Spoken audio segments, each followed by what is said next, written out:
Hello, hello! What's up, everybody? My name is Mike Brown, aka ReviewKingMB, and we are back with the 31 Days of Horror movie reviews and the Nightmare on Elm Street films. Freddy's Dead, The Final Nightmare, yeah, right, is a 1991 film. It was directed by Rachel Talalay. The only reason why this movie was made, let's be honest, is because the last film was so bad and the reaction to it was so bad. The box office was so low that they said, you know what, we're gonna make one last movie to end it as the definitive, like, this is it, Freddy's dead. So you see that there's only one kid left from Springwood. He like every other kid is dead, so Freddy uses him to go to the next town, collect as much more kids as he can. But then you find out that he has his own kid. Freddy had a child from his past, and so it's a lot more backstory building, a lot more mythology put into the Freddy character, along with him being goofy and silly as fuck. What I think of Freddy's Dead, The Final Nightmare is, I actually enjoy the film, which is weird, because I know for some people this is their least favorite. For some people they can't stand how goofy it is, and believe me, I know. This film is very goofy, very silly. There's so many points where I go, did you have to go that far into the goofiness? But then there's other stuff that I do think are creepy and scary and that work and make Freddy interesting. Again, let's talk about Sean Greenblatt, I think you pronounce his name. He plays John Doe. We never really find out his real name, but the movie starts out with him having these dreams of Freddy Krueger, and he's going after him like in his house with the Wizard of Oz reference. I found that pretty funny. And you see that he does this, he's using him to go to the next town, and that's where we meet Maggie, played by Lisa Zane. Maggie is a child psychologist who has her own messed up issues. She's having nightmares, and they all revolve around this little girl and Springwood, and there's some connection there. I like Lisa Zane. I do. I like that she's presented as this sort of person who wants to help these kids, and that's what you just think of her at first. And then along the way, she becomes much more important to the story. Some other characters like Tracy, Carlos, and Spencer. These are three kids from this orphanage. Carlos is this kid that has a hearing aid, and Freddy uses that to his advantage. It's sort of messed up what Freddy does to this poor kid, or even the idea of how he lost his hearing, his mom beating the shit out of him, and just Freddy with that hearing aid that looks like a crab or something and envelops his ear and then blows his head up. Again, there's goofy moments in that, like Freddy behind him making noise but he can't hear him, but it's also some gory, messed up stuff. Spencer is played by Breckin Meyer, and I find it funny that Spencer's character, his whole deal is that he's a pothead. So of course, these horror movies make you believe that being a pothead means that you're just dumb. Like when you smoke, you become dumb, you're like retarded, and you can't like figure anything out. I'm like, that's not how weed works. Although I do like when he does get high, he sees on the TV Johnny Depp. What a great cameo that was. So random as well, they got Johnny Depp to do that.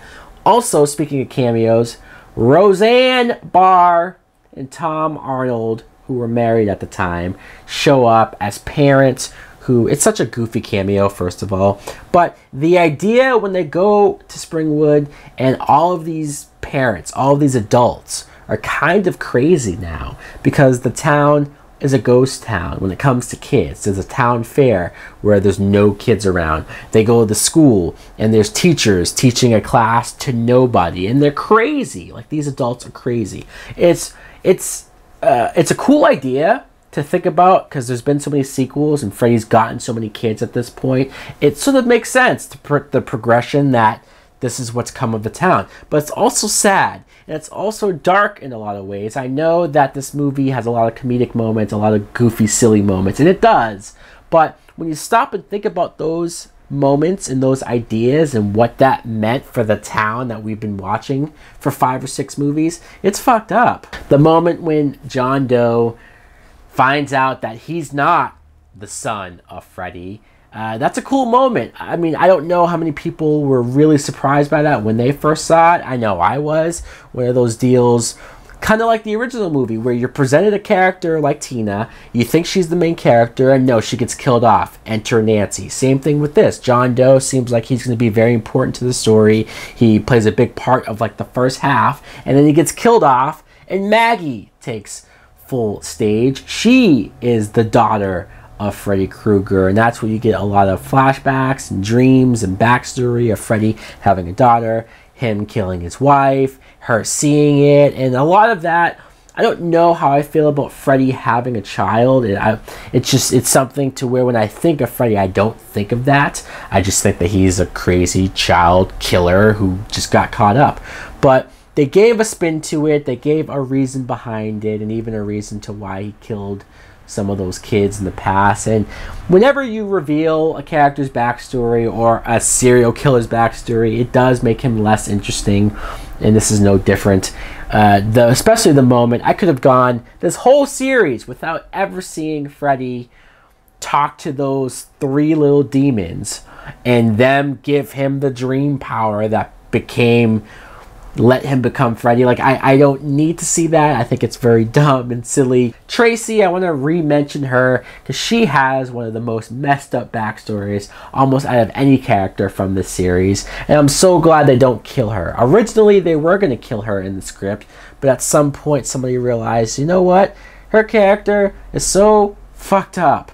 From her, like, she's a hard ass, and she's very, like, hard on the surface, but when you get her backstory about her and her father doing stuff to her, and just she's been through too much, and she's a survivor. I appreciated that. But when Yaphet Kotto, yes, Yaphet Kotto is in this movie, and I like his involvement. I like that he figures out you can bring Freddy into the real world. He's the only one that seems to know what's going on out of the adults, and this is only the second movie that brings Freddy from the dream world into the real world. I'm just now like realizing that no other sequel has done that other than the original.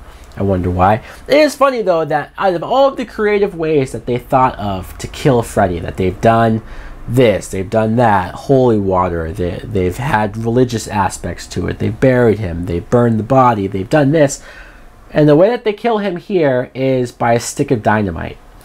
It's sort of like, really? What's to say that he's not going to just come back again this time? Also, the whole 3D moment, the end of the film, Maggie has to put 3D glasses on, and it's so silly because you can tell this was specifically for the theater. You watch it now, though, it's cheesy as all hell. I can only imagine what it was like to see this in the theater, and at that point in the film, have to put 3D glasses on. Robert Englund as Freddy, I do think he's good. I like that they even give him some moments out of the makeup and he gets to do his thing. You get to see him doing stuff. You even get flashbacks of him as a kid, son of 100 maniacs. It's a little messed up. Alice Cooper as his father. But for some reason, Freddy's makeup always annoyed me here. It's the least effective makeup that he's had. The earlier films, he actually looked like a burnt victim, especially the first movie. His skin was peeling at times. This movie, his face looks like pizza, like cheese pizza with pepperoni on it. I don't know, it's not as scary at all. It doesn't help that he's cracking jokes every 5 minutes, especially the scene with the video game. Now I'm playing with power. It's like, do I want to see Freddy that goofy and that over the top, almost a joke? Well, some people do. Overall, I don't hate this movie. I don't even think it's my second least favorite. It's somewhere in the middle. It's not bad. It's watchable. I have fun with it. Let me know in the comments below what you think of Freddy's Dead, The Final Nightmare, even though it wasn't the final nightmare. Do you like it as well, or is it your least favorite? Like, comment, subscribe. Later!